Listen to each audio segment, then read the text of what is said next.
Bab 651. Nama, penguasa dunia, aku menjadi penguasa gurun sejak awal penulis, ikan mas meniup gelembung. Plus mematikan mengatur ulang, ini adalah benih pohon dunia. Katanya dengan sedikit penyesalan. Sayangnya, itu layu dan hanya dapat menopang bidang berukuran sedang. Napas Dunelord terhenti. Ia menatap benih seukuran ibu jari itu. Itu membuat matanya memerah. Tanda seru, benih pohon dunia. Sudah cukup konyol bahwa kau memiliki batu dimensi sialan, tetapi kau bahkan memiliki benih pohon dunia. Itu adalah pohon dunia, harta karun tingkat penciptaan yang mendukung bidang yang tak terhitung jumlahnya. Dunelord berpikir tentang bagaimana ia hanya memperoleh artefak ilahi selama ratusan ribu tahun dan tidak menggunakannya. Sekarang, ia telah kehilangannya bersama dengan harta karun yang telah disimpannya selama bertahun-tahun yang tak terhitung jumlahnya. Ia tidak bisa berkata-kata. Mengapa? Ia dulunya adalah penguasa gurun kematian, tetapi sekarang, ia tidak bisa mengalahkan penguasa daratan utama yang penuh rahmat. Tidak, ia tidak dikalahkan. Ia diinjak-injak di bawah kakinya. Dewa penciptaan tidak adil, tidak peduli seberapa banyak ia meratap dalam hatinya. Penguasa Bukit Pasir akhirnya tersenyum pahit. Tuan, mungkin Anda adalah penguasa gurun yang sebenarnya, gurun telah memberkati Anda. Mungkin, semua keberuntungan ada pada Anda. Richard tidak berkomentar. Twilight City tumbuh hanya setelah melalui banyak pertempuran berdarah. Bakat sang penguasa, sistem emas hitam, dan keterampilan semuanya memainkan peran yang sangat diperlukan. Tidak seorang pun dapat bangkit dengan cepat. Dunia ini tidak pernah kekurangan orang yang beruntung atau jenius. Tetapi berapa banyak orang yang dapat bertahan sampai akhir? Richard tidak mengatakan apapun lagi tentang topik ini. Dia menyiratkan bahwa dia memiliki dua harta karun di tangannya. Saya ingin menstabilkan alam itu. Bagaimana saya harus menggunakan kedua harta karun ini? Dia bahkan tidak tahu cara menggunakannya. Penguasa Bukit Pasir akhirnya menarik napas dalam-dalam dan menekan emosi di dalam hatinya saat berbicara dengan jujur. Tempatkan di alam dan bangunkan alam kemauan. Ia akan tahu cara mengoperasikannya. Bertahan hidup adalah naluri kehidupan cerdas. Alam kemauan itu sudah merupakan kehidupan cerdas. Richard mengangguk. Kekuatan spiritualnya menyebar lagi. Itu mulai membangunkan pesawat kehendak dan dipaksa tidur karena kekurangan tenaganya.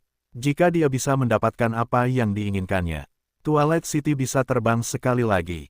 Mengendalikan pesawat. Godaan macam apa ini? Kali ini, dia merasakan kesedihan yang mendalam ketika kekuatan spiritual itu masuk. Semua alam meratap, sakit, hampir mati. Kegembiraan di hati Richard segera mendingin. Dia telah menjadi penguasa alam ini, dan keadaan itu terus-menerus memengaruhinya. Tanda seru. Dia menenangkan dirinya dan melihat batu dimensi dan benih pohon dunia di tanah. Richard dapat merasakan dua harta karun itu mengandung energi yang dapat menghancurkan kehampaan dengan bantuan kekuatan alam. Itu akan mengguncang bumi begitu meletus.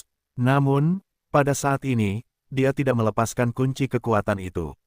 Dia menarik kembali emosinya. Dia memfokuskan perhatiannya pada kristal itu. Kekuatan pasir kuning melonjak keluar dan mulai membangunkan kekuatan alam yang sedang tidur sesuai dengan metode yang disebutkan oleh penguasa Bukit Pasir. Kekuatan pasir kuning melonjak ke dalam tubuhnya, dan Richard merasa bahwa dia seperti jurang tanpa dasar yang tidak dapat diisi oleh energi apapun. Dia menekan emosi batinnya dan mempertahankan frekuensi masukan energi yang tetap. 5 menit, 10 menit, dan 20 menit. Kekuatan pasir kuning di tubuhnya turun ke titik beku. Dan ujung jurang masih terlihat. Richard tahu dia telah mencapai titik tertentu ketika dia merasa tidak bisa bertahan lebih lama lagi. Secara bertahap, sosok buram di peti mati kristal itu bergerak. Detik berikutnya, Richard hanya merasakan sepasang mata cerah muncul pada sosok buram itu. Itu seperti bulan terang di langit. Itu tak terlupakan. Kekuatan planar berbalik dan menatap langsung ke matanya.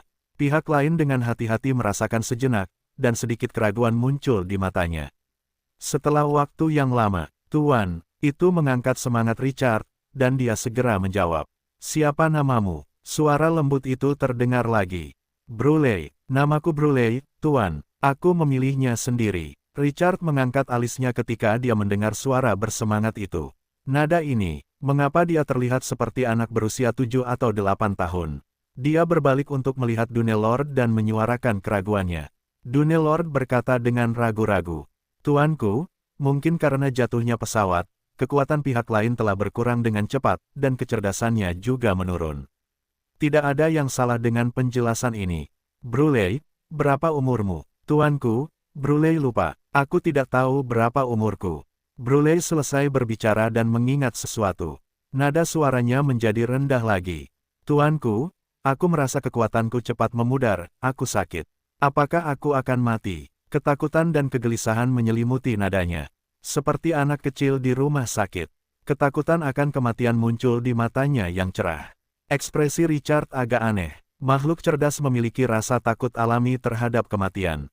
Pihak lain benar-benar seperti apa yang dikatakan Dunelord. Dia menatap tajam ke sosok yang kabur itu dan berkata perlahan. Bruley, kamu tidak akan mati. Aku sudah menemukan cara untuk menyembuhkanmu. Kekuatan spiritual Richard menghilang lagi dan memasuki bidang yang rusak. Itu menunjukkan dua harta karun yang diletakkan di tanah. Ini adalah batu dimensi dan benih pohon dunia. Mereka mengandung kekuatan tak terbatas dan dapat membantu Anda menstabilkan tubuh Anda. Kata-katanya sedikit terpelintir. Richard selesai berbicara, dan sosok kabur di peti mati kristal itu menghilang. Detik berikutnya, pihak lain muncul di sampingnya. Dia melihatnya sekarang dan bisa melihat kekuatan planar telah menyusut drastis. Tingginya sekitar 1,2 atau 1,3 meter, dan tubuhnya mirip dengan manusia. Itu melayang di udara. Matanya yang cerah menatap kedua harta karun di tanah. Tuhan, apakah ini hadiahmu? Kedua harta karun ini berisi kekuatanku yang berkelanjutan. Bisakah aku menggunakannya? Ia berbalik untuk melihat tempat pengumpulan kekuatan spiritual Richard sesudahnya, dan matanya memohon dengan menyedihkan. Richard tidak dapat melihat wajahnya dengan jelas, tetapi ia dapat merasakan kelemahan dan ketidakberdayaan kekuatan planar ini. Bruley, ini adalah harta karun yang telah kusiapkan untukmu. Aktifkan mereka dan biarkan mereka menstabilkan tubuhmu. Tuhan, terima kasih atas hadiah penguasa. Kekuatan pesawat itu seperti anak kecil yang baru saja mendapatkan mainan favoritnya, dan ia bersorak kegirangan. Detik berikutnya, Richard merasakan kekuatan seluruh pesawat melonjak menuju kedua harta karun itu. Di bawah tatapannya, kekuatan pesawat melonjak ke batu pesawat dan benih pohon dunia. Batu yang awalnya tidak mencolok itu tiba-tiba memancarkan cahaya yang menyilaukan. Cahaya itu adalah energi hijau tua yang penuh vitalitas. Di gelombang harta karunmu, batu pesawat, dan benih pohon dunia sedang diaktifkan. Apakah mereka berlabuh di pesawat ini? Catatan, batu dimensi akan menjadi dimensi baru jika seseorang telah menambatkannya. Batu dimensi akan runtuh juga. Catatan 2, benih pohon dunia akan berakar di sini dan berkecambah lagi. Kekuatan planar akan runtuh, dan pohon dunia yang baru lahir akan layu dan mati. Mata Richard menyipit ketika dia mendengar pemberitahuan tiba-tiba, dan dia berbicara tanpa ragu-ragu. Jangkar, batu dimensi 10 kali lipat yang meningkat melepaskan cahaya, dan kekuatan unik melonjak ke segala arah. Energi abu-abu hitam seperti batu itu bagaikan telapak tangan seorang ibu yang menenangkan semua hal yang ganas dimanapun ia lewat. Ia menstabilkan bumi yang awalnya runtuh. Sebuah kekuatan mengusir energi hampa yang menggerogoti pesawat dengan gila-gilaan itu menstabilkan sebuah bidang, dan itulah fungsi batu bidang. Dan itu juga merupakan nilai yang paling berharga. Richard melihat sekeliling ke bumi yang telah dipulihkan. Dia merasa senang. Pemulihan kali ini berbeda dari ruang bawah tanah bis Battle Chest sebelumnya ketika dia tiba-tiba memiliki ide untuk menggunakan batu dimensi untuk menekan pemulihan area yang runtuh. Proses pemulihan stabil dan berat di bawah penerimaan aktif kekuatan planar. Tanda seru. Yang lebih penting, ini awalnya adalah bidang dengan hukum yang sempurna. Hanya karena berlalunya waktu, itu runtuh. Tidak seperti bis Chest, yang tidak memiliki beberapa aturan dasar. Dengan demikian, bidang yang distabilkan segera memberi Richard rasa aman. Cahaya benih pohon dunia melonjak ketika batu dimensi menstabilkan 1000 meter di sekitarnya. Kekuatan planar memelihara benih pohon kata yang membawanya. Menyuntikkan kekuatan ilahi hanyalah alternatif lain untuk kekuatan planar. Pada saat ini, dia telah memperoleh kekuatan yang paling dia butuhkan. Aura yang dipancarkannya mulai melonjak. Energi hijau tua yang penuh vitalitas menyebar. Dalam beberapa tarikan napas, area yang sunyi itu diselimuti oleh kabut. Tidak ada kehidupan di sekitarnya. Tanah berbatu yang kelabu itu perlahan-lahan memancarkan perasaan menyegarkan. Seperti musim semi ketika bunga-bunga bermekaran, dan mereka akan pergi jalan-jalan. Benih rumput liar yang telah kehilangan vitalitasnya mulai menyerap energi hijau tua dengan gila-gilaan di dalam depresi dengan sedikit tanah di sekitarnya. Tunas baru tumbuh dari atas kepalanya. Tunas itu menerobos penghalang tanah dan bergoyang keras kepala di dalam kehampaan. Itu tampak seperti sebuah sinyal. Saat tunas pertama tumbuh, dimensi tandus dengan diameter 1000 meter itu mulai tumbuh satu demi satu. Mereka tampaknya masih memiliki sedikit vitalitas, meskipun jumlahnya masih sangat sedikit. Mereka tidak lagi dalam keadaan sunyi yang mematikan itu. Satu-satunya hal yang disesalkan Richard adalah benih pohon dunia itu masih belum tumbuh. Pesawat yang rusak parah ini telah kehilangan terlalu banyak daya. Mereka tidak dapat mengembalikan benih pohon dunia ke keadaan normal bahkan jika mereka mencoba yang terbaik. Pada saat ini, suara gemuruh bergema di langit. Kehampaan itu benar-benar melahap daratan dan langit yang hancur yang tiba-tiba runtuh. Hanya area kecil ini yang tersisa dalam sekejap mata. Pada saat yang sama, sebuah perisai setipis sayap jangkrik di tepinya perlahan naik dan melindungi dunia ini. Penghalang bidang, meskipun sangat lemah sehingga membuat rambut seseorang berdiri tegak seolah-olah seseorang dapat menembusnya dengan sebuah lingkaran. Namun, pada saat ini, bidang ini terlahir kembali. Itu melepaskan cangkang lamanya dan tumbuh lagi. Batu dimensi perlahan turun ke kedalaman tanah. Mereka menanam benih pohon dunia di area pusat. Meskipun mereka tidak berkecambah, energi yang mereka pancarkan memengaruhi seluruh pesawat. Richard sangat gembira melihat pemandangan ini. Ini adalah, apakah dia berhasil? Sosok Bruley yang kabur melompat dan bersorak. Tuhan, tubuhku telah stabil. Aku sembuh. Aku tidak akan mati lagi. Richard yakin, tubuh di luar peti mati kristal tiba-tiba menghilang tanpa jejak. Pada saat berikutnya, ia turun ke pesawat yang belum matang ini. Perasaan turun secara pribadi dan menjelajah dengan kekuatan spiritual adalah dua hal yang berbeda. Sejauh mata memandang, beberapa gulma yang tersebar tumbuh di tanah dan meningkatkan tanah tandus. Kegelapan tampaknya melahap semua yang ada di luar penghalang pesawat tipis di langit. Ia segera merasa telah memperoleh kekuatan tambahan saat tiba di pesawat. Richard membuka panel atribut, dan atribut tambahan muncul. Plain Lord, sebagai penguasa pesawat, setelah memasuki pesawat, semua atribut akan meningkat sebesar 30% meningkat seiring dengan perluasan. Pesawat saat ini hanya dapat memberikan bonus yang sangat kecil. Namun, hal ini tidak memengaruhi kegembiraan di hatinya. Tidak peduli seberapa kecil pesawat ini, ia tidak dapat menyembunyikan nilainya. Ini adalah pesawat yang luar biasa. Ukuran pesawat tidak tetap. Mereka dapat melahap energi kekosongan atau tumbuh dengan cara lain. Apa artinya memiliki pesawat? Bagian belakang yang aman, benteng yang tidak akan pernah jatuh, tempat berlindung yang aman jika terjadi bahaya. Ia dapat menempatkan area pertanian di pesawat. Ia bahkan dapat menanam tanaman untuk Black Sorbet di pesawat ini. Ia dapat mengubahnya menjadi pangkalan industri sehingga ia tidak perlu khawatir tentang bahaya eksternal. Itu akan menciptakan nilai yang sangat besar bagi pesawat ini. Semakin Richard memikirkannya, semakin bersemangat ia. Terlalu banyak yang harus ditemukan. Kemudian, ia tiba-tiba memikirkan sesuatu dan buru-buru membuka panel sistem. Atribut terperinci dari pesawat muncul di sana. Eternal Land, pesawat miniatur. Jangkauan, diameter 1000 meter. Kekuatan penghalang pesawat, 1 bintang. Sarang pasukan, tidak ada. Deskripsi, pesawat baru yang bangkit dari pesawat yang akan runtuh. Pesawat ini memiliki potensi melahap jiwa yang luar biasa. Atributnya sederhana, dan bahkan tampak menyedihkan. Namun, siswa baru mewakili harapan. Semuanya dimulai dari awal. Dia melihat kekuatan planar yang berkeliaran. Bruley, apakah kamu yang menemukan nama Eternal Land? Ya, Tuhan, kebijaksanaanmu. Mengapa engkau memilih nama ini? Karena aku kekal. Pesawat baru itu masih membutuhkan banyak investasi untuk terbentuk, meskipun memiliki potensi besar. Diameter 1000 meter masih terlalu kecil. Dia merenung sejenak dan menatap kekuatan pesawat, yang sosoknya kabur seperti kabut tebal. Bruley, apakah ada cara untuk membuat tubuhmu tumbuh dan berkembang dengan cepat? Tanda seru, mata cerah kekuatan planar itu semakin menyilaukan.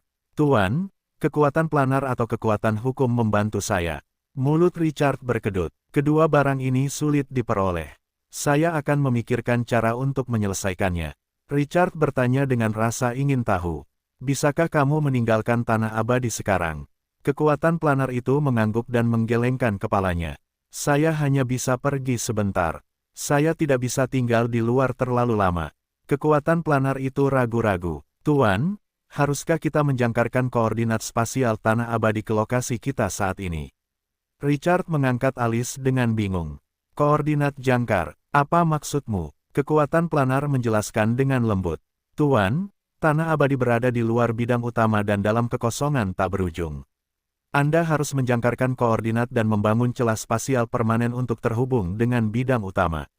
Kalau tidak, saya hanya bisa menggunakan kekuatan planar untuk membuka celah spasial, namun, itu akan menghabiskan terlalu banyak energi. Seseorang dapat menggunakan energi yang tersimpan di tanah abadi sekali. Richard mengerti. Kalau begitu mari kita jalin di Twilight City. Tidak, Tuan. Hukum melindungi setiap kota di bidang fana. Kekuatan saya saat ini tidak dapat menembus batasan hukum.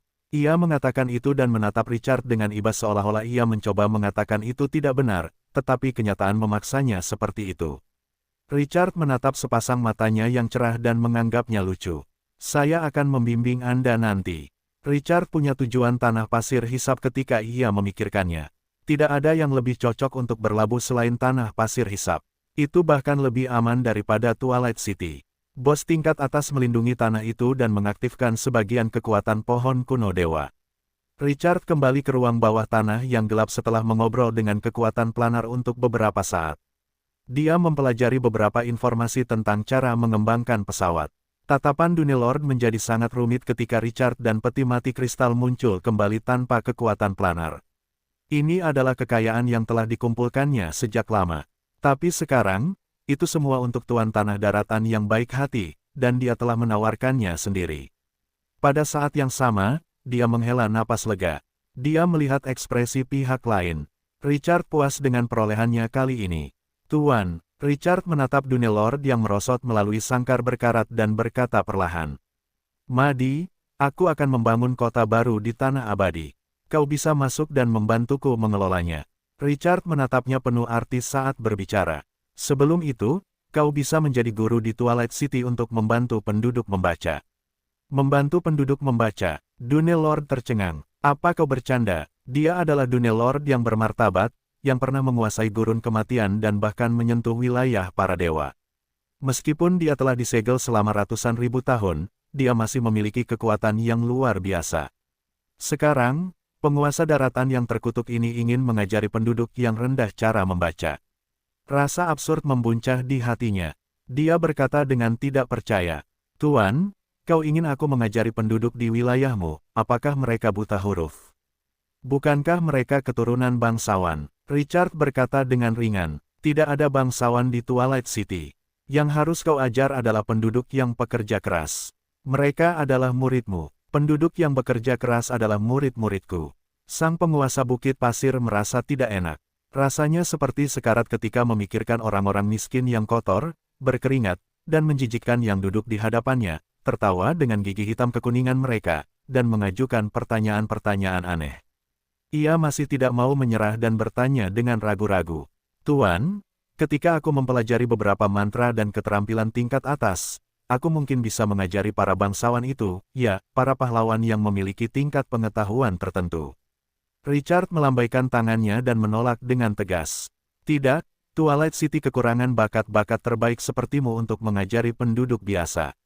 Mereka perlu memperluas wawasan mereka. Membuka mata, sang penguasa Bukit Pasir merasakan gelombang absurditas. Sekelompok penduduk yang hanya tahu cara melakukan pekerjaan kasar perlu memperluas wawasan mereka. Apakah mereka tahu apa yang ada di luar gurun kematian? Apakah mereka tahu apa itu sihir? Apakah mereka tahu betapa berharganya pengetahuan? Kesedihan memenuhi hatinya, tetapi semua bantahan tertahan ketika melihat mata yang tidak perlu dipertanyakan itu. Bayangan Dewa Kobold yang tergeletak di tanah muncul di benaknya, penolakan akan membawa kematian. Tidak ada lagi beban psikologis saat kekalahan pernah menghancurkan lubuk hatinya. Ia dengan paksa menekan emosinya dan menundukkan kepalanya. Aku akan mematuhi perintahmu, Tuan. Tatapan Richard acuh tak acuh. Madi, selama kamu bekerja keras, aku tidak akan memperlakukanmu dengan buruk. Richard melambaikan tangannya, lepaskan belenggu di tubuhnya dan minta Karu untuk menyiapkan kamar terpisah untuk guru. Juga, beritahu Gunther untuk melindungi Madi selama periode ini. Para penjaga segera membuka sel dan melepaskan Dunelord ketika Richard memberi perintah. Hadi berdiri di hadapan Richard lagi dengan ekspresi rumit di wajahnya. Hanya dalam waktu setengah hari, dia telah berubah dari seorang transenden yang ingin menguasai seluruh gurun kematian menjadi seorang tahanan yang harus membayar semua chipnya untuk bertahan hidup. Sekarang, dia bahkan diatur oleh pihak lain untuk mengajarkan pengetahuan kepada sekelompok petani vulgar. Madi tidak lagi memiliki pikiran untuk marah atau menentang, tidak peduli seberapa tidak rela itu. Yang kalah tidak pernah memiliki hak untuk memutuskan nasib mereka. Tanda seru. Richard menatap Madi dengan matanya yang dalam. Aku tahu kamu sangat tidak mau dan memiliki banyak kebencian. Tapi Madi, kamu orang yang cerdas. Kamu tahu apa yang harus dipilih. Lakukan pekerjaanmu dengan baik, dan jangan mengecewakan murid-muridmu. Richard berbalik dan pergi dengan peti mati kristal. Setelah perang, lebih penting untuk menangani akibatnya. Musuh merusak Twilight City dengan parah dan kehilangan beberapa prajurit. Ada terlalu banyak masalah sepele untuk ditangani. Madi memperhatikan punggung Richard menghilang dan menghela napas panjang. Itu berbalik untuk melihat para prajurit di sampingnya. Maaf merepotkanmu. Prajurit itu mengangguk tanpa berkata apa-apa dan menuntunnya keluar dari ruang bawah tanah. Madi berjalan keluar dari ruang bawah tanah dan melirik sisa cahaya matahari terbenam. Air matanya hampir mengalir keluar. Terlahir kembali. Ia tidak ingin mengalami perasaan berada di ambang kematian dan terseret ke jurang kapan saja selama sisa hidupnya. Setelah prajurit itu mengobrol dengan yang lain sebentar, Madi melihat prajurit lain datang dan membawanya ke arah yang berlawanan dari ruang bawah tanah. Ia melihat bangunan-bangunan hancur oleh api perang dalam perjalanan mereka.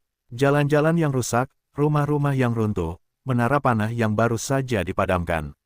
Semua mata tertuju pada reruntuhan. Berbicara secara logis, kesedihan dan rasa sakit seharusnya menelan kota ini karena telah mengalami perang yang hebat. Namun, penguasa Bukit Pasir terkejut menemukan bahwa penduduk wilayah ini berbicara dan tertawa saat mereka memperbaiki berbagai bangunan. Mereka tidak menunjukkan rasa sakit atau kesedihan. Harapan dan antisipasi memenuhi mata mereka. Itu membuat Madi semakin bingung. Itu adalah tatapan yang belum pernah dilihatnya sebelumnya. Bukan hanya satu orang yang seperti ini. Penduduk biasa lainnya lewat dan juga seperti ini. Vitalitas dan kekuatan menyelimuti diri mereka. Hal itu membuat Madi merasa sangat aneh. Mengapa kota yang dibangun di tengah gurun memiliki emosi seperti itu? Apakah penguasa daratan yang anggun memberikan mantra mental kepada penduduk ini? Namun, ia tidak merasakan fluktuasi mana. Ia menaklukkan wilayah yang tak terhitung jumlahnya sebagai penguasa dan memerintah warga sipil. Rakyat jelata yang hina itu hanya merasakan ketakutan, kesakitan, dan mati rasa di wajah mereka. Pemandangan ini membuat Madi merasa tidak percaya. Namun, emosinya tidak terlalu kentara saat ia kembali sadar. Menurutnya, apa nilai yang bisa dimiliki rakyat jelata di bawah selain menyediakan tenaga kerja? Keberadaan hina itu harus diperbudak dengan hukuman yang keras dan membuat mereka bekerja tanpa henti untuk wilayah itu. Ia hanya perlu memeras tetes darah terakhir mereka. Ada banyak orang, jadi bagaimana jika mereka mati? Madi menggelengkan kepalanya dan mengikuti prajurit itu ke sebuah bangunan tempat tinggal. Ia bertemu dengan seorang anak berusia 7 atau 8 tahun saat ia naik ke atas. Anak itu menatap Madi dengan rasa takut dan penasaran. Kepala serigalanya menarik perhatian. Penguasa Bukit Pasir terlalu malas untuk peduli dengan tatapan penasaran anak-anak manusia ini. Sekarang, ia tidak memiliki penjaga untuk mengusir mereka. Penjaga itu menugaskan Madi sebuah kamar berukuran sedang tetapi bersih. Rumah ini tidak sedap dipandang dibandingkan dengan istana. Namun, penguasa Bukit Pasir senang. Tempat ini lebih nyaman dibandingkan dengan ruang bawah tanah yang gelap. Prajurit itu tidak tinggal lama dan berbalik untuk pergi. Madi tertegun. Apakah dia tidak takut prajurit itu akan lari? Tidaklah pantas baginya untuk mati di sini jika dia melakukan kesalahan seperti itu. Madi duduk di bangku kayu pendek dan kasar itu untuk beberapa saat. Sang penguasa Bukit Pasir perlahan bangkit. Dia mendesah dalam hatinya saat dia melirik cahaya senja di luar jendela. Richard bisa memenjarakannya, tetapi harga ini tidak ada apa-apanya dibandingkan dengan hidup. Selama dia masih hidup, masih ada harapan. Tanda seru, di masa depan, dia bisa mendapatkan kembali kendali kekuasaan dan menjadi penguasa tertinggi. Madi melihat penduduk masih sibuk dari sudut matanya. Dia merasa tidak berdaya ketika memikirkan bagaimana dia akan mengajar para petani vulgar ini di malam hari. Madi tidak mengerti mengapa penguasa daratan yang anggun itu telah memberikan pengetahuan yang sangat berharga kepada orang-orang ini. Itu adalah pengetahuan. Seberapa berharganya itu? Madi sok. Beberapa penduduk lewat di lantai bawah dengan mangkuk di tangan mereka. Mereka berbicara dan tertawa. Aroma daging tercium. Teguk. Madi tanpa sadar menelan ludahnya, dan perutnya keroncongan. Ekspresinya menjadi canggung. Kekuatan sihir tidak bisa lagi mempertahankan tubuh Madi ketika dia kehilangan kekuatan pasir kuning. Sekarang, ia perlu makan seperti orang biasa. Rasa lapar di tubuhnya membuat anggota tubuhnya terasa lemas. Namun sekarang, ia tidak mengenal tempat itu. Di mana ia bisa mendapatkan makanan. Pikiran untuk bertanya kepada orang lain bagaimana cara makan membuatnya merasa malu. Ia adalah Dunelord. Seiring berjalannya waktu, semakin banyak orang yang datang. Aroma daging yang dibawa oleh penduduk yang memegang mangkuk membuat mata Dunelord memerah. Madi tidak dapat menundukkan wajahnya dan hanya dapat melihat potongan-potongan daging lewat di bawah hidungnya. Jumlah orang yang memegang mangkuk berkurang saat matahari terbenam di pasir kuning. Waktu makan telah berlalu. Dunelord merasa putus asa saat mendengar perutnya keroncongan. Ia bersumpah dalam hatinya bahwa ia akan makan daging saat ia keluar dari kandangnya di masa mendatang. Madi mendengar serangkaian ketukan di pintu tepat saat ia akan jatuh karena pusing karena lapar. Ketukan itu membuat Dunelord terbangun. Ia dengan cepat berbalik, merapikan jubah panjangnya, dan membuka pintu dengan langkah lemah. Madi mengira tentara Twilight City datang untuk mengawal penguasa berkepala serigala itu untuk diinterogasi. Anak berusia 7 atau 8 tahun itu muncul di hadapan Dunelord ketika pintu terbuka. Wajahnya yang bulat dan merah memiliki sedikit lemak bayi. Itu membuatnya sedikit imut. Itu adalah anak yang dilihat Madi ketika dia naik ke atas. Pihak lain memegang mangkuk dengan beberapa potong daging di dalamnya. "Kakek, aku melihatmu tidak keluar malam ini, jadi aku pergi untuk membawakanmu makan malam." Ini, nada malu-malu dan lembut itu bagaikan palu berat yang menghantam jantung Dunelord. Jantung Madi bergetar saat menatap sepasang mata yang setia itu. Apakah ini sebabnya penguasa daratan yang anggun menghabiskan begitu banyak upaya untuk menciptakan suasana seperti itu di wilayahnya? Untuk pertama kalinya, Madi merasakan pesona wilayah ini. Dia berkomunikasi dengan kekuatan planar dan menjangkarkan celah spasial tetap di area primer. Portal dua arah ke dunia bawah tanah dekat dengan tanah pasir hisap. Pohon kuno dewa membersihkan kekacauan di dekat Sunset City dan belum kembali. Pihak lain akan melindungi dua celah spasial ini saat bos tingkat atas kembali. Tanda seru, celah spasial yang mengarah ke tanah abadi panjangnya 20 meter dan tinggi 10 meter. Orang bisa melihat dari luar seluruh pesawat. Richard melihat ini, dan emosinya sangat halus. Ini adalah pesawat yang hanya miliknya. Setengah tahun yang lalu, dia tidak berani berpikir untuk memiliki pesawat. Kecepatan pertumbuhannya akhirnya mengejar ambisinya. Tempat ini akan menjadi pusat pengembangan lain untuk Twilight City. Area pertanian dan rumput es yang dibutuhkan untuk menghasilkan Black Sorbet semuanya akan berakar dan berkecambah di tanah ini. Tempat ini akan menjadi tempat berlindung yang sempurna dalam hal urusan militer. Dia dapat mengendalikan kekuatan planar dan membangun benteng perang abadi. Hanya dengan memikirkannya saja, dia dapat merasakan potensi pesawat ini. Richard menenangkan dirinya. Semua ini membutuhkan sumber daya yang sangat besar. Untungnya, Twilight City berada di jalur yang benar. Mereka masih akan menerima beberapa sumber daya meskipun mereka terus berkembang selangkah demi selangkah. Richard kembali ke Twilight City sambil berpikir keras setelah menghibur Brule. Richard berdiri di depan tembok kota dan melihat ke kejauhan. Orang dapat melihat bercak-bercak darah besar tersebar di pasir kuning yang luas. Darah tersebut menyebabkan pasir mengeras menjadi balok-balok keras dan menyebar di tanah. Pasukan Twilight City menggali mayat-mayat dari pasir kuning dan menumpuknya bersama-sama. Mereka menumpuk menjadi beberapa gunung karena banyaknya mayat. Pemandangan itu tampak mengerikan dan tragis. Itu memberi orang dampak visual yang kuat. Pasukan Twilight City terdiri dari tentara mayat hidup. Mereka tidak memiliki konsep kematian, mereka juga tidak memiliki rasa takut. Moral mereka rendah, meskipun mereka memperoleh kemenangan. Richard melihat pasukan penjara bawah tanah yang berkumpul, yang hanya memiliki sekitar 5 batalion tersisa. Dia terbang di atas pasukan sesudahnya. Dia melihat sosok yang dikenalnya muncul lagi, dan mata pasukan di bawahnya langsung terbakar. Itulah legenda dunia bawah tanah. Ada catatan pertempuran lain yang mereka kagumi, membunuh dewa. Gambar dewa kobold yang tergeletak di tanah seperti anjing mati terukir di hati mereka. Mereka tidak akan pernah melupakannya. Itu terlalu mengejutkan. Richard melihat semangat juang pasukan yang meningkat. Dia melihat sekeliling dan berkata dengan suara yang dalam, kepada semua pahlawan yang berpartisipasi dalam perang, akulah penguasa Twilight City, Richard. Keberanianmu dalam pertempuran ini menyelamatkan Twilight City. Aku, dan rakyat, tidak akan pernah melupakan kontribusimu. Kekuatan pasir kuning melonjak dari tubuh Richard saat dia berbicara.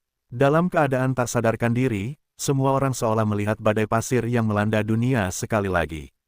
Perbuatan baik harus diberi pahala. Ini adalah hukum Twilight City. Begitu dia selesai berbicara, di langit, kekuatan pasir kuning di tubuh Richard membentuk badai yang melolong langsung ke pasukan di tanah. Hamparan pasir kuning yang luas menyelimuti pasukan ini dalam sekejap. Para prajurit penjara bawah tanah hanya merasakan kekuatan unik yang melonjak ke dalam tubuh mereka. Kemudian, mereka merasakan ada kekuatan tambahan dalam garis keturunan mereka. Beberapa orang mencoba mengaktifkan kekuatan itu, tetapi mereka terkejut menemukan bahwa tubuh mereka telah berubah menjadi butiran pasir. Apa ini? Mereka menyadari rekan-rekan mereka juga telah berubah menjadi pasir kuning di tengah keterkejutan mereka. Sebuah pesan tiba-tiba muncul di benak mereka setelah mereka berubah menjadi butiran pasir. Ditinggalkan. Kebal terhadap 99% kerusakan fisik yang diterima. Berlangsung selama 10 menit. Apakah ini hadiah dari Lord Richard? Mereka begitu gembira hingga mata mereka memerah saat melihat atribut keterampilan yang dilebih-lebihkan. Kebal terhadap 99% kerusakan fisik. Selain itu, keterampilan ini akan bertahan selama 10 menit. Dewa di atas, keterampilan macam apa yang dilebih-lebihkan dan sombong ini? Tidak heran pasukan Twilight City begitu berani. Itu semua berkat Lord Richard. Kegembiraan menyelimuti hati mereka saat mereka menatap Richard dengan tatapan membara. Rasa terima kasih mereka telah menyapu kesuraman Richard di dalam hatinya. Keterampilan ini sungguh tak ternilai harganya. Ini adalah keterampilan yang dapat menyelamatkan nyawa. Beberapa prajurit penjara bawah tanah yang telah mengaktifkan gurun tidak dapat menahan diri untuk tidak bereksperimen. Salah satu telah melihat pedang panjang menebas tubuh tetapi tetap tidak terluka. Penduduk itu hampir menjadi gila karena kegembiraan. Puji Anda, penguasa agung. Lord Richard, Anda pasti penyelamat dunia bawah. Keterampilan ini terlalu kuat. Semua orang tercengang. Sel Bloodhoof menatap tubuhnya yang berubah menjadi pasir. Ia kewalahan dan tidak bisa mengendalikan diri. Ekspedisi ke permukaan dan dukungan untuk Twilight City tidak sia-sia hanya dengan keterampilan ini. Keterampilan luar biasa ini terlalu berharga. Keterampilan ini dapat menyelamatkan nyawa di saat-saat kritis. Richard menunggu pemberitahuan sistem untuk menunjukkan bahwa ia telah berhasil menganugerahkan keterampilan itu kepada transformasi pasir sebelum ia menarik kembali kekuatan pasir itu. Ia dapat menganugerahkan transformasi pasir kepada pasukan eksternal setelah ia naik ke level 15. Namun, pasukan dari luar Twilight City tidak dapat naik level setelah keterampilan itu. Itulah yang membedakan mereka dari penduduk asli. Richard melirik penguasa kota Bloodhoof City level 17. Sel, kau seharusnya menyadari betapa kuatnya pasukan permukaan setelah perang ini. Ketika kau kembali, bekerja keraslah untuk berkembang dan berharap agar Bloodhoof City dapat mengejar Twilight City dan menaklukkan dunia ini bersama-sama. Dia memegang dadanya dan menundukkan kepalanya. Tuan Richard, kota Bloodhoof tidak akan mengecewakanmu. Perang ini benar-benar mengubah pikiran Sel. Siapa yang mau tinggal di sumur dan melihat langit jika seseorang telah melihat dunia yang lebih luas? Tanda seru. Sel pergi dengan pasukannya, dan Richard melihat pohon kuno dewa yang menjulang tinggi. Bos tingkat atas ini akhirnya mengambil langkah itu. Kekejian itu bisa menjadi penjahat utama dalam mitos dan legenda jika terus berevolusi sesuai tren ini. Pohon berwajah manusia yang bengkok itu merasakan tatapan Richard dan menunjukkan rasa hormatnya. Semua cabang yang tebal dan tinggi jatuh. Tuan, bisakah Anda memberi saya hadiah dengan mayat-mayat ini? Bahasa Trin tingkat tinggi yang lambat diperkuat 0,5 kali lipat. Itu membuat orang merasa tercekik. Richard menatap sosok yang menjulang tinggi dan Trin gelap yang berakar di gurun di sekitarnya. Dia mengangguk dengan hemat. Saya akan menyerahkan semuanya kepada Anda. Terima kasih atas hadiah Anda, Tuan. Pohon kuno milik dewa selesai berbicara, dan akar-akar besar itu melonjak ke arah mayat-mayat yang telah dikumpulkan. Akar-akar kecil yang tak terhitung jumlahnya menyebar dan menusuk mayat-mayat itu ketika mereka menyentuhnya. Mereka sudah terbiasa dengan itu, dan kemudian, gugugu, akar-akar itu melahap semua kekuatan yang terkandung dalam mayat itu. Mereka menghabiskan banyak sekali energi daging dan darah. Pohon kuno milik dewa itu memancarkan aura yang semakin gelap. Tunas pohon itu menembus pasir dan bergoyang di udara. Kemudian, seperti balon yang meledak, ia naik dengan kecepatan yang dilebih-lebihkan. Hanya dalam selusin napas, petak-petak pohon keluar dari tanah. Pohon-pohon itu memancarkan aura layu dan jahat yang sama seperti pohon kuno milik dewa itu. Itu membuat pemandangan itu tak terlupakan. Kemudian, pemandangan yang lebih mengerikan terjadi. Pohon-pohon itu tumbuh setinggi 20 meter, dan mantra misterius pohon kuno milik dewa itu bergema di langit. Hualala, pohon-pohon raksasa itu memutar cabang-cabangnya dan menjadi hidup. Bos tingkat atas merekrut Trin. Richard melihat untuk pertama kalinya bagaimana pohon kuno milik dewa itu menggunakan keterampilan ini. Bangkitnya para Trin gelap di antara kedua matanya sangat berdampak. Dia menyaksikan mereka melahap tumpukan mayat. Kekuatan pasir kuning di tubuh Richard sekali lagi menyebar. Di saat berikutnya, sebuah tangan raksasa tampaknya telah memutar tanah pasir kuning dalam jarak 1000 meter. Salala, pasir menciptakan suara aneh. Adegan yang mengejutkan terjadi. Mayat-mayat seperti balon di dalam air. Mereka naik dari kedalaman pasir ke permukaan dan berkumpul bersama. Hutan gelap menerima berkah dari beberapa mayat. Dalam sekejap mata, itu telah menyebar jauh dan luas. Itu memunculkan Dark Trin. Pohon kuno dewa adalah pasukan. Keberadaan kelas atas ini menjadi bos yang semakin seperti penjahat. Namun, tidak ada tunas baru yang muncul di tanah ketika Dark Trin mencapai 3000. Pohon kuno dewa dapat merekrut 5000 Dark Trin. Tapi itu tidak cukup saat ini. Richard bingung. Tiba-tiba, dia melihat buah-buahan mulai muncul di batang pohon yang telanjang. Ini adalah buah-buahan selain yang abu-abu yang memunculkan tawon beracun. Mereka adalah buah berwarna darah. Mereka tampak sangat genit dan membantai. Buah itu berkembang biak dengan energi yang cukup. Itu sesaat seukuran kepala manusia. Retakan renyah terdengar. Suara itu seperti sesuatu akan meluap ketika warna darah mengembun hingga ekstrim. Buah berwarna darah terbelah dari tengah. Pemandangan di dalam buah muncul di depan mata Richard. Keringat membasahi tawon berwarna darah. Ia meringkuk dan berbaring di fasia tanaman yang tembus cahaya. Ekornya terhubung ke akar tipis. Itu seperti plasenta yang menyediakan nutrisi untuk bayi. Tawon berwarna darah itu bergerak sesaat setelah buah berwarna darah itu terbelah seperti bunga yang mekar. Kemudian perlahan-lahan ia melepaskan diri dari fasia yang tembus cahaya dan memperlihatkan tubuhnya yang basah ke udara. Bas, tawon berwarna darah itu perlahan mengepakkan sayapnya, mengirimkan kekuatan penghancur pada tubuhnya, dan terbang ke tanah. Kelembapan di luar tubuhnya dengan cepat menghilang dan mengering. Pada saat yang sama, akar yang terhubung ke ekor juga putus dan benar-benar memunculkan tawon berwarna darah itu. Sayapnya yang menghancurkan jiwa mengepak dengan keras. Ia langsung terbang ke atas. Tawon beracun di langit merasakan kebangkitan rekan-rekan mereka dan menukik turun secara bersamaan. Buah itu menghasilkan dua pasukan yang muncul berlawanan pada saat ini. Tawon abu-abu beracun itu tingginya sekitar 10 cm, dan tubuh ramping mereka memiliki ekor yang panjang. Mereka tampak seperti pembunuh. Tawon merah yang baru lahir berukuran lebih dari 30 cm. Sengat di punggung mereka adalah belati. Sengatnya runcing dari kepala hingga ekor, dan tubuh mereka lebih dari 50 cm panjangnya saat dibuka. Mereka lebih seperti prajurit yang ganas dan mendominasi. Buah berwarna darah itu terbelah satu demi satu. Bas, suara jet tempur memenuhi langit. Richard membuka panel atribut tawon merah dengan rasa ingin tahu. Tawon pembantai, level 14, potensi, mahkota bintang 3. Keterampilan, pembantaian peringkat A, racun peringkat A, amarah peringkat A, air mata peringkat A. Bakat ras, generasi anggota badan. Belenggu tawon, lebih dari 1000 ekor, semua atribut meningkat sebesar 100%. Richard merasakan kulit kepalanya mati rasa hanya dengan beberapa tatapan. Ya Tuhan, prajurit Crown Bintang 3. Richard melirik ke bawah ke arah trin gelap yang padat di tanah dan mendesah.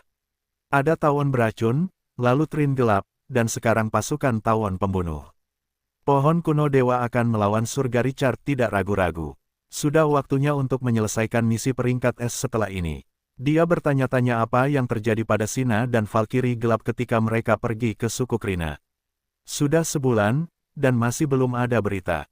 Richard bertanya-tanya apakah dia harus menunggu mereka kembali untuk menyelesaikan misi.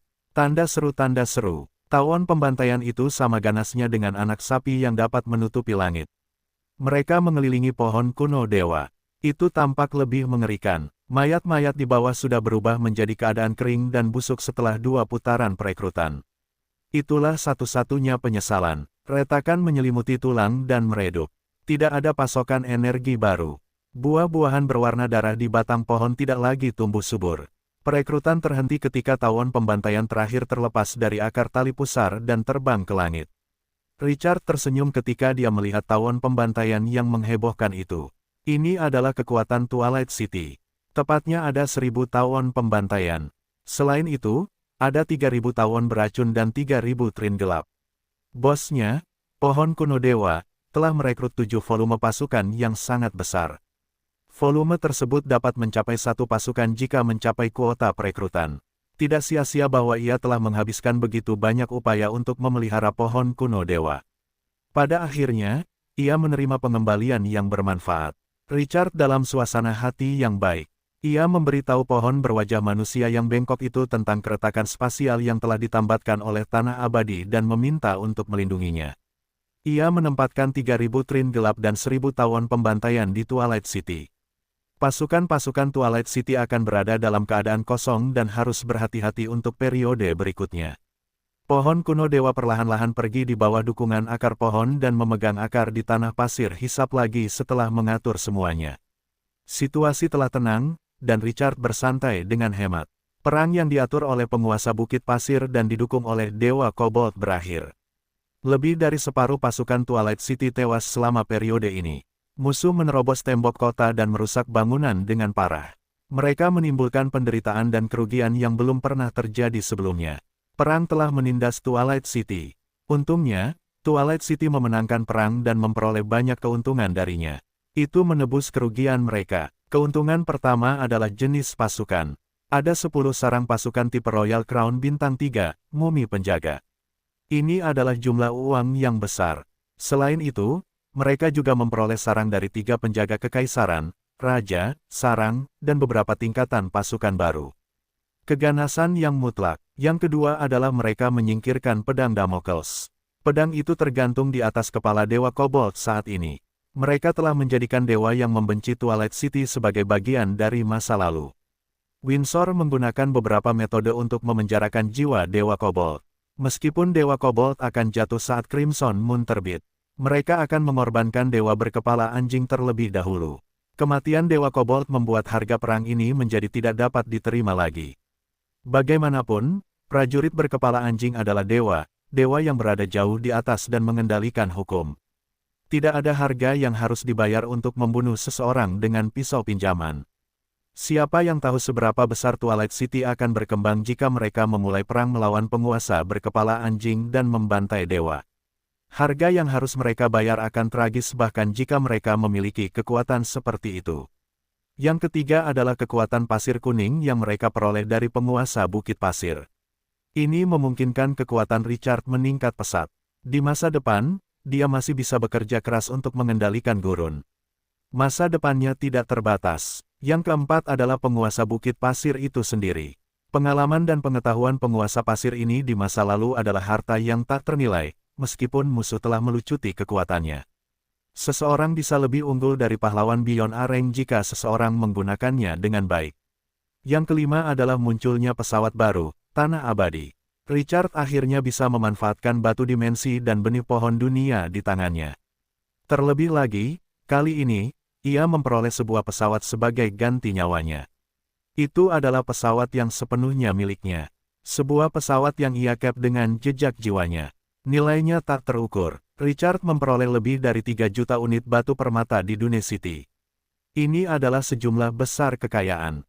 Itu akan sangat membantu pemulihannya. Bagaimanapun, ia telah memperoleh banyak hal dari perang yang dimulai dengan serangan mendadak di Twilight City dan berakhir dengan pembantaian total musuh. Richard memecahkan masalah terbesarnya dan memperoleh tanah pasir kuning dan beberapa harta tak terduga. Ekspresi Richard sangat halus saat memikirkan ini. Richard mengumpulkan kekayaan untuk Twilight City. Seperti apakah ekspresi Dewa Kobold jika mengetahui hal ini selain kegagalannya menaklukkan penguasa daratan yang anggun? Windsor mengekstrak dan memenjarakan jiwa penguasa berkepala anjing itu.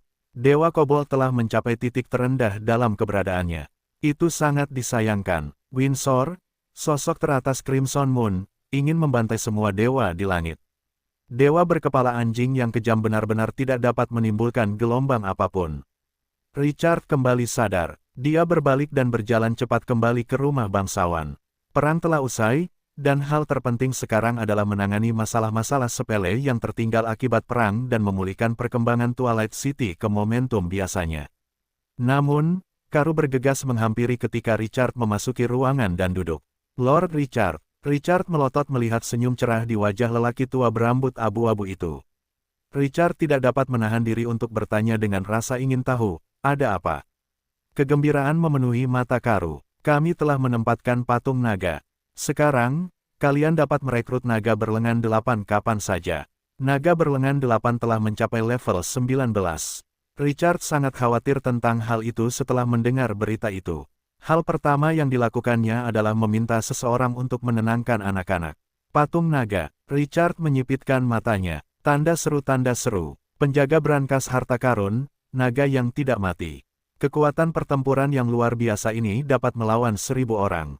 Itu bisa menjadi reni kedua jika bukan karena jangkauan yang terbatas. Richard dapat meningkatkan patung naga. Itu yang paling menggerakkannya. Dia dapat merekrut naga transenden berlengan 8 level 20 dengan peningkatan level lainnya. Patung itu membutuhkan 1 juta unit biji. Adamantin untuk naik level. Itulah satu-satunya kesulitan. Benda ini seperti mithril yang sangat langka, mahal dan langka. Richard meminta Karu untuk merekrut para naga. Nanti aku akan memikirkan cara untuk mengumpulkan 1 juta unit emas murni dan menaikkannya ke transenden sesegera mungkin. Perang ini sekali lagi membuatnya menyadari pentingnya kekuatan pertempuran tingkat tinggi di medan perang. Era cemerlang adalah dunia tempat seseorang dapat meningkatkan kekuatan. Bos tingkat atas dapat memberikan kerusakan seperti bencana alam. Dia jelas tidak bisa meremehkan mereka. Seorang yang transenden memiliki nilai strategis yang sangat tinggi bagi Twilight City. Setidaknya dia tidak perlu khawatir kampung halamannya akan dicuri lagi saat dia pergi. Adamantin adalah biji langka, sangat sulit untuk mendapatkannya. Penguasa daratan yang baik bisa meminjamkannya padamu. Saran Karu. Mata Richard berbinar. Membeli dari pemain memang ide yang bagus. Namun, api itu padam setelah beberapa kali melirik. 1 unit emas murni untuk ditukar dengan 100 unit sumber daya langka. 1 juta unit, itu 100 juta. Twilight City akan mengalami perkembangan yang eksplosif jika dia memiliki 100 juta sumber daya langka. Dia menyerah pada gagasan untuk membeli emas murni dari pemain lain. Dalam hal itu, apakah naga berlengan 8 yang transenden layak untuk diinvestasikan begitu banyak dalam pemeliharaannya? Dia menggelengkan kepalanya dan tidak memikirkannya. Bagaimanapun, dia tidak memiliki sumber daya apapun sekarang. Dia akan membicarakannya saat dia mendapatkan sumber daya tersebut. Butler Karu berkata dengan ragu, "Tuan, apakah kita akan meninggalkan penguasa Bukit Pasir untuk menerima pengetahuan dari para penduduk?" Bagaimanapun, tempat itu pernah memiliki kekuatan besar, saya khawatir dia punya cara untuk pulih.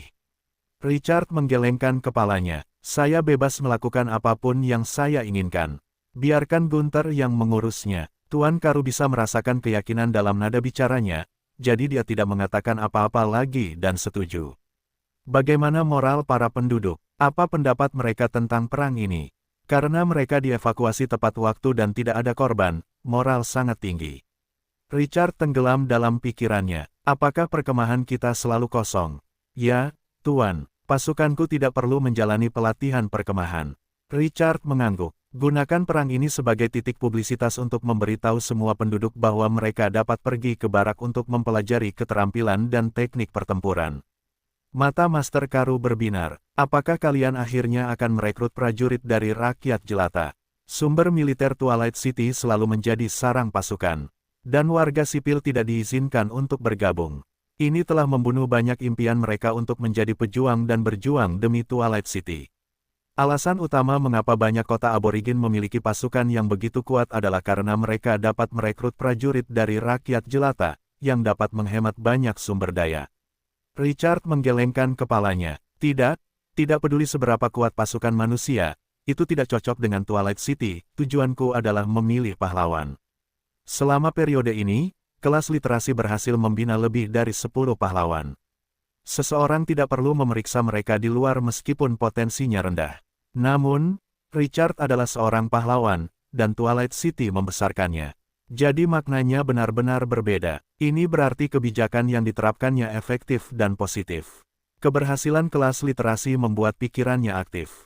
Ia berencana untuk meniru perilaku ini di pasukan dan melanjutkan pelatihan nasional. Mereka yang berbakat dan tertarik secara alami akan menunjukkannya. Ia tidak dapat menghapusnya. Setelah ia menerapkan dan memperbaiki kebijakan tersebut, akan selalu ada pahlawan yang kuat ketika ia memperluas dan meningkatkan populasi di Twilight City.